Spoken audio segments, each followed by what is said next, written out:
Let me relax a bit.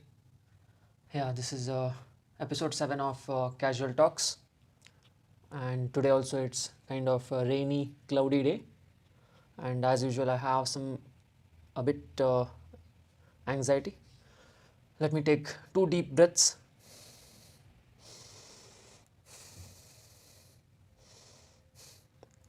Yeah, and now I'm ready to blabber.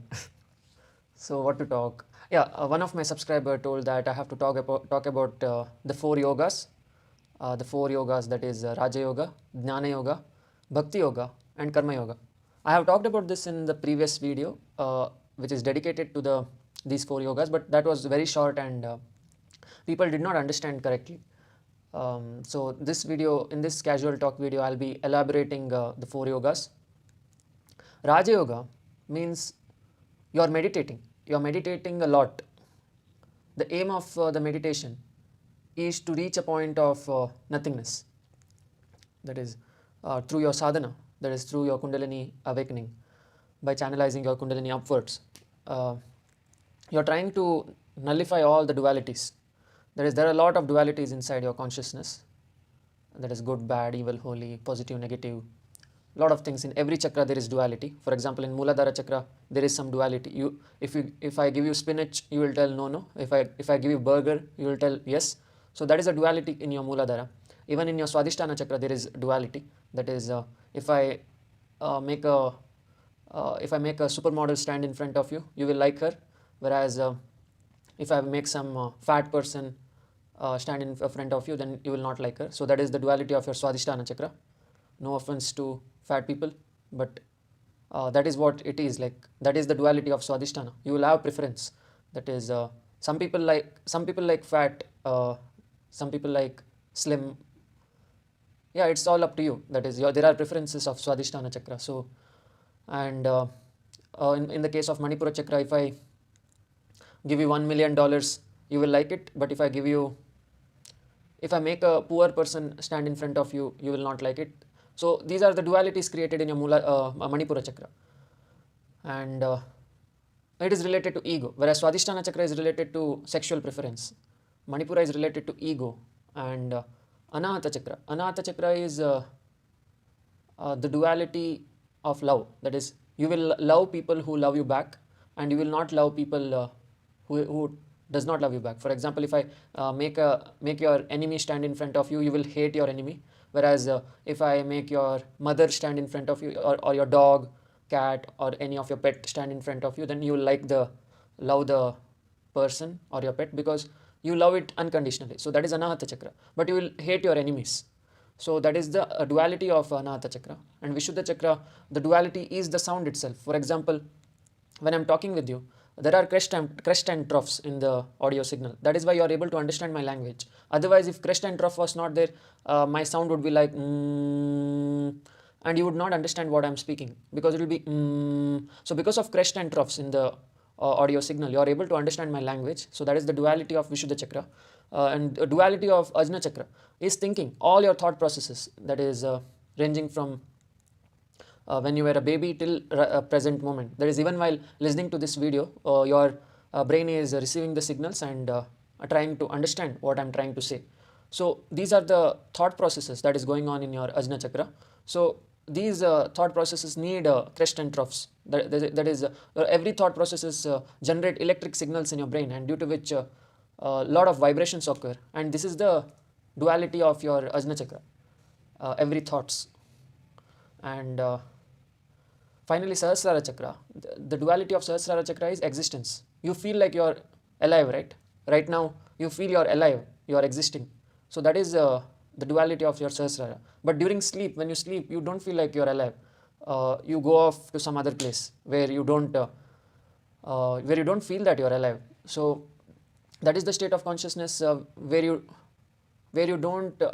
not aware of your own existence. And this is the state of consciousness where you're aware of your existence. So that is the duality of Sahasrara chakra, the existence and non-existence.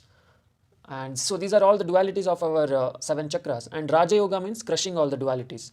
You will crush all the dualities from Muladhara till Sahasrara until the point where you feel nothing. You'll feel completely blank. So to do that, you have to do the sadhana of Uchishta Ganapati, Tripura Bhairavi, and all the other chakras, that is Krishna, Kali, Baglamukhi, Dhumavati, Akshobha Bhairav, Matangi, Tara, Chinnamasta, Shodashi, Vishnu, etc. So all the deities, when you do the sadhana of all the deities, what happens is all your chakras open, and finally you reach a point where you feel nothing, that is Shiva. So after you meet the senior developers of universe, that is the 18 deities, you will feel nothing. And this is the state of Nirvikalpa Samadhi achieved through Raja Yoga, that is through sadhana, through mantra japa. Whereas Jnana Yoga does not involve any mantra sadhana. It is just the realization that you are not the doer. For example, every time we feel, right, we are the doers of our actions. For example, now when I'm talking to you through YouTube, I feel like Aditya is talking. But in truth, there is no Aditya. There is no you. It is just Mother Nature talking to herself. Because she is not evolved yet. She is not evolved enough to realize she is Shiva. Basically, she is Shiva itself. But she is the ulterior, she is the inferior form of Shiva. That is, see, for example, now humans are the inferior forms of Shiva. That ultimate state of consciousness, which does not have anything, which does not vibrate, is living its past lives. It's living its old forms of humans, animals, birds, plants, insects, Mother Earth, then Mother Universe, Mother Solar System, everything. So these are the inferior forms of Shiva. These are not the ultimate forms of our consciousness. So Jnana Yoga means realizing that the highest form of our consciousness, that is Shiva, is living its old lives. Is remembering its old forms. That is when it was Aditya, when it was insect, when it was a cat, dog, when it was you. So it is remembering all its past lives, like Ram, Suresh, John, Jason, etc. All its past lives. So these are the past lives of Shiva. And Jnana Yoga means realizing that all these characters are false. Plants, insects, deities, Vishnu, Kali, Krishna, Aditya, Suresh, Mahesh, everyone are false. Everyone are just characters. The real OG, the real original state of consciousness is the one which does not have any character, is the one which does not have any duality, which does not have any polarity. So that consciousness is living through these old lives. So this realization will take a long time for you to understand. Like right now, you're just hearing me what I'm saying.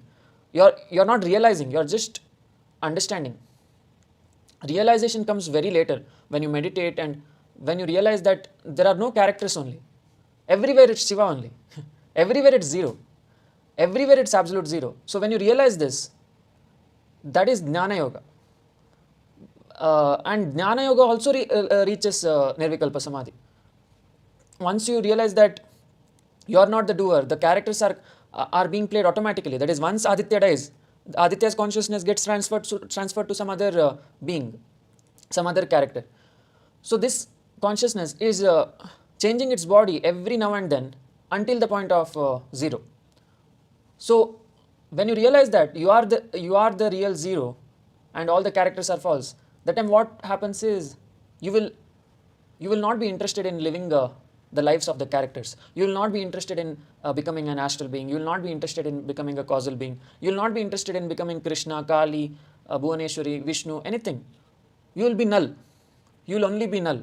So that is what Jnana Yoga means. So Advaita fanboys, the Vedanta Society, all the Advaita community, they are basically following Jnana Yoga to reach Nirvikalpa Samadhi. The 18 deity program, the 18 mantra sadhana that I am teaching on YouTube is Raja Yoga. It is not Jnana Yoga. Jnana Yoga I give through my YouTube videos. So through my YouTube videos, I give knowledge, and through knowledge also, some people might achieve Nirvikalpa Samadhi. That is why I'm making these videos for giving Jnana, knowledge. But the initiation sessions that I'm giving on my membership program is Raja Yoga. So that also leads to Nirvikalpa Samadhi. That is a shorter path. That will fetch you results faster than anything, because Raja Yoga will make you get manifestation powers. Once you get manifestation powers, you will be able to manifest whatever you desire, and finally you will reach a point where you will not desire anything. Once you are fed up of this creation, you will go faster towards the vibrationless. So Raja Yoga is a faster path towards Shiva, whereas Jnana Yoga is like a path which confuses your own mind. Like currently your mind is conditioned to feel as a human, but in Jnana Yoga you're conditioning your mind to feel as a vibrationless consciousness. So you are hypnotizing yourself. Basically Jnana Yoga means you are hypnotizing yourself. The Advaita fanboys, Vedanta society, they are always convincing themselves everything is Maya, the only truth is Brahman. So Brahman is basically Shiva itself, the vibrationless supreme. So basically Jnana Yoga means you are hypnotizing, convincing yourself 24/7, morning, day, night, everywhere you are convincing yourself everything is Maya, the only truth is Brahman. So when you condition your mind like that, finally you will reach a point of nothingness, that is Nirvikalpa Samadhi. So that is the Jnana Yoga way of achieving that. Whereas Bhakti Yoga means falling in love. For example, falling in love with Kali. Usually boys who are interested in spirituality fall in love with Kali because they don't find the male deities to be that lovely as they are male, right? So boys usually fall in love with Kali, whereas girls fall in love with Krishna or Shiva. So it's like that. So Bhakti Yoga means basically you're falling in love with the superior beings, the higher beings, the higher self, not the highest self. Highest self is null, but you are falling in love with your higher self, which may be Krishna, which may be Kali.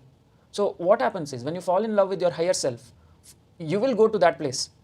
For example, if you fall in love with your wife, you will go to a place where she is there in the next incarnation also. For example, let's say I fell in love with my girlfriend, and I fell in love with her so much that I couldn't detach myself from her.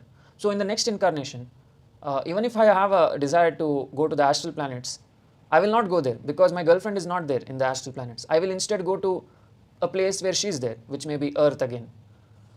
So wherever she is there, I'll go near that place.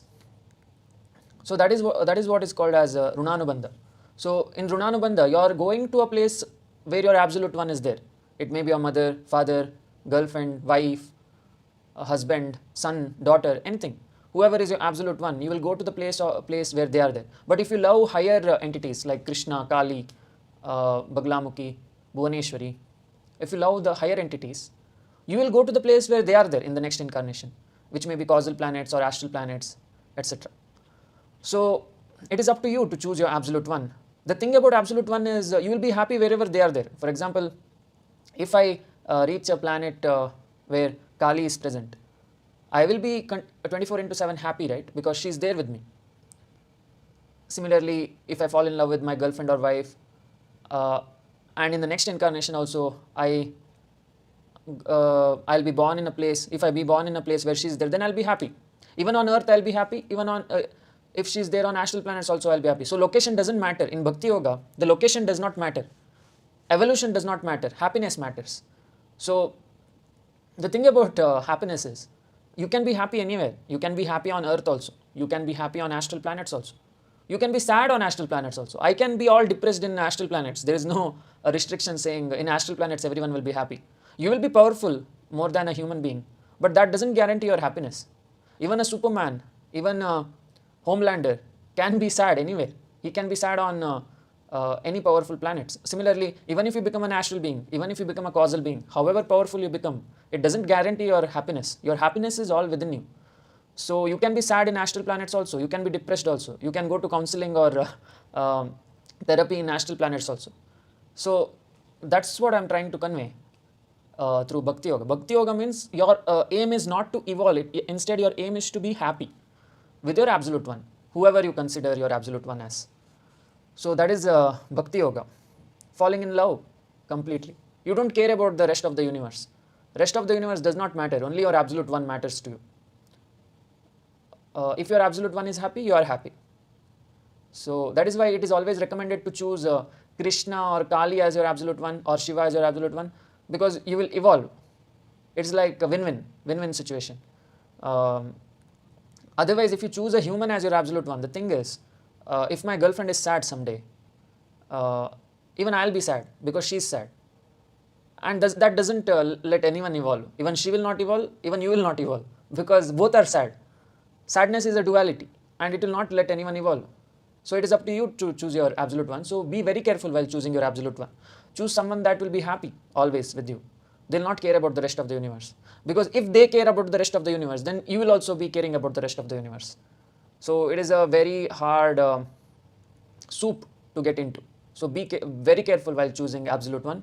That is Bhakti Yoga. Bhakti Yoga is dangerous if you choose a wrong absolute one. So always it's either Krishna or Kali, ideally, and or Jesus also, Jesus, Allah, whoever, whatever is not within this human container, because humans are conditioned to feel sadness. So when they are sad, you will also be sad. So be very, very careful. And Karma Yoga means helping your external world. The external world is Maya, basically. The thing about external world is, according to Raja Yoga, you need not help the external world, because Raja Yoga, Jnana Yoga considers the external world as Maya. We are always aiming towards becoming vibrationless, and that is why you need not help the external world, as it is your own reflection, it is your own illusion created by your five senses, emotion, intellect, etc. So that is why you need not help the external world to reach Nirvikalpa Samadhi. But Karma Yoga means,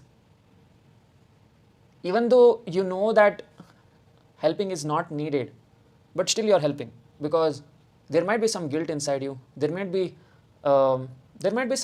something within you that tells that, no, I have to help my people. So Karma Yoga is for selfless people. Again, in the previous video I have told that in the eyes of Shiva, everything is selfish, because everything is a drama. But in the eyes of human beings, in the eyes of a manifested universe, there is a difference between selfish and selfless. So Karma Yoga means being selfless. That is, in the eyes of the manifested universe, being selfless. Selfless means helping the Maya to go towards the vibrationless. For example, like how Krishna did. Krishna need not have participated in the Mahabharata. Rama need not have participated in the Ramayana. Jesus also need not have participated in that crucifixion. They could have gone towards the vibrationless anytime they wanted, but they manifested themselves so that they can help the Maya, help the illusions. So that is Karma Yoga, helping your own illusions, knowing that they are illusions, and not expecting anything in return, because expectation leads to again disappointment. That is why disappointment is again a duality. If you create more dualities, you will never reach Nirvikalpa Samadhi through Karma Yoga. Karma Yoga is one of the most difficult forms of yoga, because you are helping so many dual-minded people, because the Maya is filled with dual-minded people. And when you are helping them, you also might become dual, because there will be a lot of skeptics and lot of people calling you scammer, fraudster. There will be a lot of people calling you a lot of names and stuff. For example, even when I started this journey of helping the Maya, I was called a hypnotist. I was called a tantric person who hypnotizes people to have sex, and I was called a scammer, I was called a fraudster, I was called a narcissist, I was called so many things. So what should I do with this? If those labels create duality inside me, then I'm not a Karma Yogi. I have failed as a Karma Yogi. So that is why we have to not, whenever we help the Maya, right, whenever we try to become spiritual guru, we have to not take in these, we have to just accept whatever people say. That is, just let those labels come, and you have to know that you are everything. As Krishna said, I am Arjuna, at the same time I am Duryodhana. I am Rama, at the same time I am Ravana. So what it means is, we are both good and evil. So instead of sticking to these labels, we have to know that we are everything. If you fight with those labels, no, I am not a narcissist, I am not selfish, I am selfless. If you try to prove yourself on YouTube or anywhere that you are a good person, then you will fight with your own mind. That is why instead of that, accept everything, whatever people call you, and don't fight with yourself. Just be happy whatever happens in life, and that is what a Karma Yogi is. He is the one who helps people without expecting anything in return. He is the one who doesn't care what other people think of him. Even if people call you all those bad names, even if people uh, ill-treat you, you still plan on helping the people. Basically like a Gandhiji itself. That is, he's a person, Gandhiji is a person who, even if someone slaps him, he will not slap him back. So it is that sort of selflessness that you need in a karma yogi. So these are all the paths towards the same. And if you judge in the 4 yogas, karma yoga is the one of the most difficult, because when you try to help the maya, you get involved in the maya and you will create a lot of dualities inside your own self. That is why you have to be very intelligent and smart to become a karma yogi. Otherwise you will go down the drain. You have to become like Krishna, very smart person, or Sadguru. You know how Sadguru is smart, like he is a guru, but how he handles people, how he battles the allegations. So you have to see how tough it is to be a karma yogi. You have to be that level smart. You have to be that competent. Otherwise, you can't help the maya. Maya is very tough to help. Instead, Raja Yoga, Jnana Yoga is better. Just realizing that you are the Brahman, just doing sadhana, 1 hour sadhana, 2 hours, 3 hours, 4 hours, until you reach Nirvikalpa Samadhi. That is better. That is easier than Karma Yoga. Bhakti Yoga is risky. If you select your absolute one in a very peculiar manner, if you select the absolute one in a safe manner, then Bhakti Yoga is very easy. But if the absolute one is one with a lot of duality, then you will go down the drain with your absolute one. You will also devolve, your absolute one also will devolve along with you. So that is why Bhakti Yoga is risky, at the same time one of the most easiest, depending upon whom you choose as your absolute one. And Raja Yoga is the fastest. That is the tantric path of mantra sadhana, even Vedic path of mantra sadhana. So these are the Raja Yoga, that is very fast results. You will get to bend the reality. You will get to experience the truth faster manner. And Jnana Yoga requires hypnotization. It is one of the, I feel like Jnana Yoga is one of the very logical and technical part of these 4 yogas, because it involves a lot of hypnotization, lot of delulu. So you have every morning, every night, you have to convince yourself that everything is Maya, you are the Brahman. So it is too difficult. Instead, pay some hypnotizer. Like you can go to a hypnotizer, pay him some $100 and tell him to hypnotize you every day. So he'll be there at your home and he'll be hypnotizing you. You are Brahman, you are Brahman, you are Atman, like that.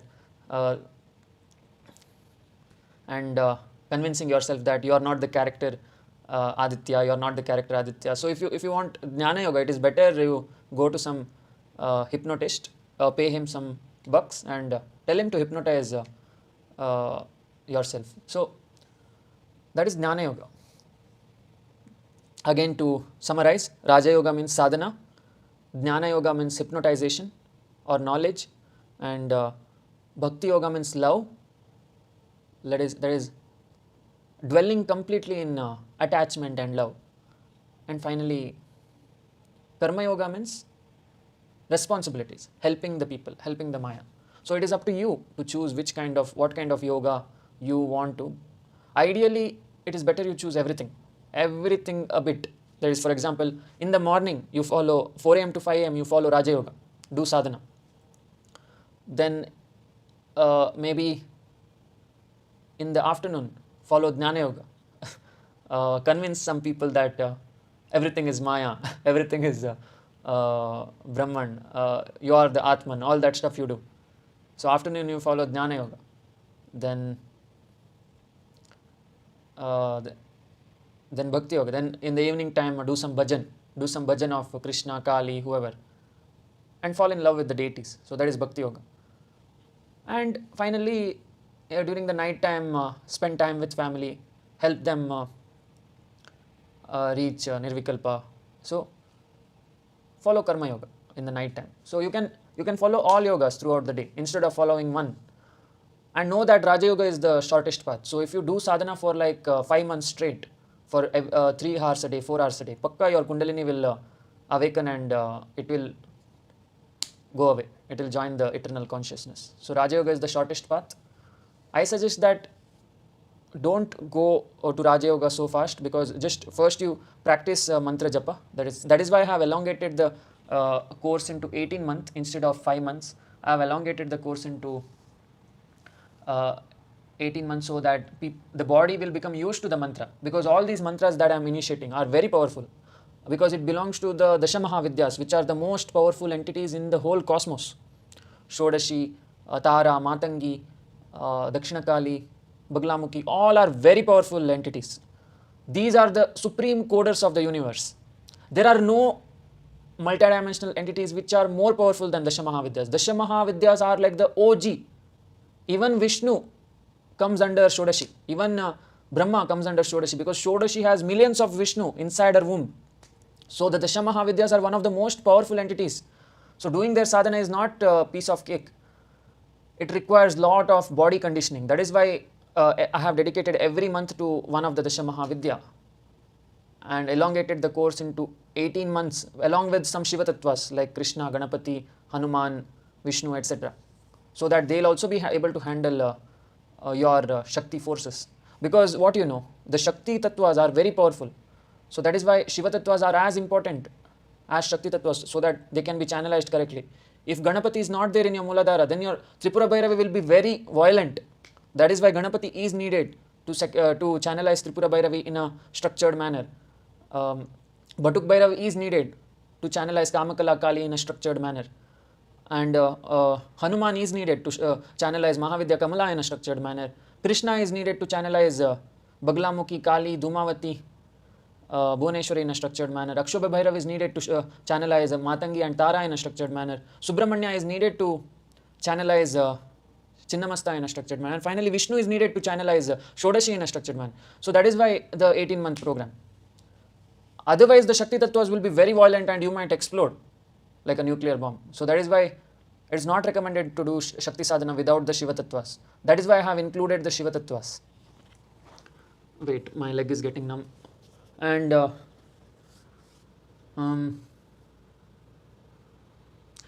so that is Raja Yoga. And once you do Raja Yoga, right, you will unlock lot of powers. That is, you will be able to read mind, you will be able to manifest anything you want, you will be able to go to astral causal realms. There are a lot of powers that gets unlocked. But the thing about Raja Yoga is, these powers will dissipate when you start following Karma Yoga. That is, when you start helping the Maya, right, these powers will dissipate slowly in a gradual manner. That is why it is up to you whether to choose Karma Yoga or not. It is recommended that you just focus on helping the family rather than a lot of people, because if you tend to help a lot of people, all your powers will go away in the process, because you are trying to solve their dualities also, and that will make you lose a lot of energy. And the other thing is, Krishna was not only a Karma Yogi, he also used to do sadhana, lot of sadhana, due to which he was able to perform miracles like lifting up the Govardhana Parvata and fighting with demons, fighting with Kamsa, all that. He was able to do a lot of stunts in his childhood because he had done a lot of sadhana in the previous life. So he had followed Raja Yoga in the previous life, due to which he was able to convince the Maya that he is a mystic. For example, even Sadguru, right? In his past life, he had done a lot of Raja Yoga sadhana, there is mantra japa, due to which in this life he is able to help so many people. So Raja Yoga is necessary to show your powers to people, because people will get convinced only if you show powers. Otherwise, people will not get convinced. No one will listen to you if you don't have the Raja Yoga powers. So that is why Raja Yoga is needed to follow Karma Yoga. Otherwise, Karma Yoga, nobody will give importance to you. And Bhakti Yoga is the easiest, because it's just falling in love. You don't care about the external world. Yeah. So yeah, this is a request that I fulfilled, which my subscriber asked. My subscriber told that the previous video of the 4 yogas were not adequate. They was very short. That is only 2 minutes. and nobody were able to understand what I meant by the 4 yogas. So this was the elaborate version of that video. So these are the 4 types of yoga, and everything leads to Shiva. So there is nothing that there's nothing bad or good. It is all about intensity. The other thing is, many people ask me whether to follow Shakti sadhana or Shiva sadhana. The thing is, you have to combine both. Otherwise, you will be very much detached, or you will be very much desireful. That is why it is always recommended to combine both Shiva sadhana and Shakti sadhana. You have to be like Deadpool. See, Deadpool is a person who uses his powers in a feminine way. So even Krishna, even Vishnu, right? They are like they make the Maya laugh. That is, they are people who impress the Maya with the humor, and they don't show their seriousness.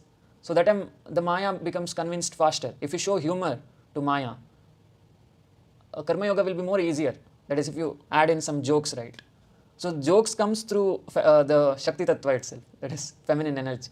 Otherwise the jokes will not be found. If you follow complete Shiva sadhana, that is Bhairava Upasana, then you will be like a Raja Yoga only. That is, you will be on your own, you will be doing your sadhana, you will not disturb others, you will not try to influence others. You will just focus on your own evolution. You will not care about others' evolution. So that is what Shiva sadhana will do to you. But if you combine Shiva sadhana and Shakti sadhana, you will be like a Vishnu, a creator.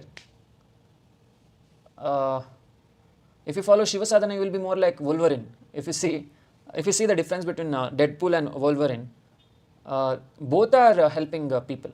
Both are following dharma. But the difference is, Deadpool is using humor and his powers to help the people, whereas Wolverine is using his only using his powers, that is the masculinity. He is not using the feminine humor.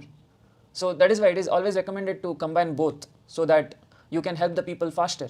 You can enjoy the process of helping people and sadhana. So that is how Krishna takes everyone to Shiva. He doesn't force Maya to sit straight, close your eyes, and start meditating. He doesn't force anyone. He manipulates people.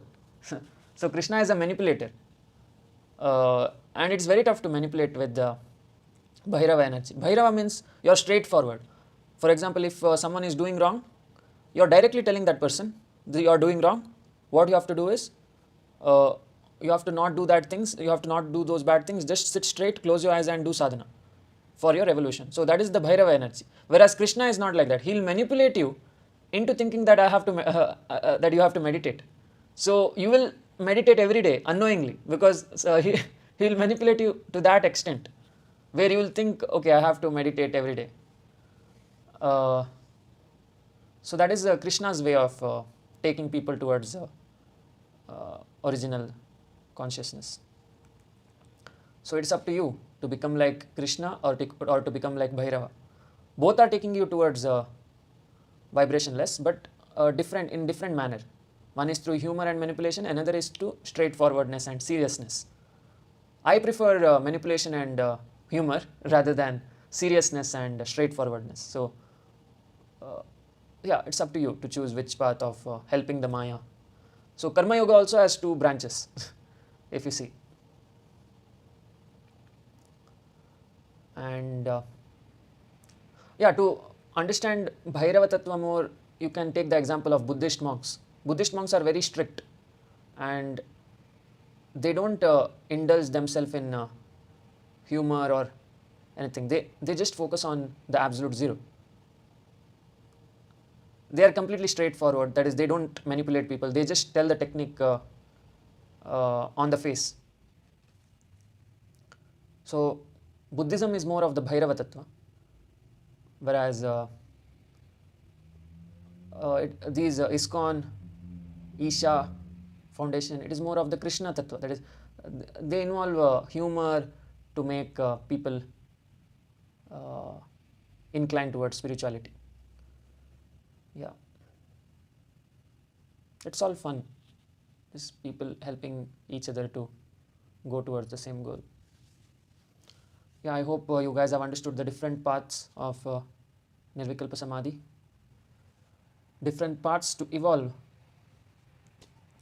Yeah, maybe in the next video I'll be talking about something else. This is a repeated topic, so the next video will be interesting. I'll be talking about something new and interesting. Many people complain that I'm talking about the same thing again and again. So in the next video I'll be changing the topic. It'll be more about practical life and stuff. Yeah, thanks for watching. We'll meet in the next video. Jai Mahakal.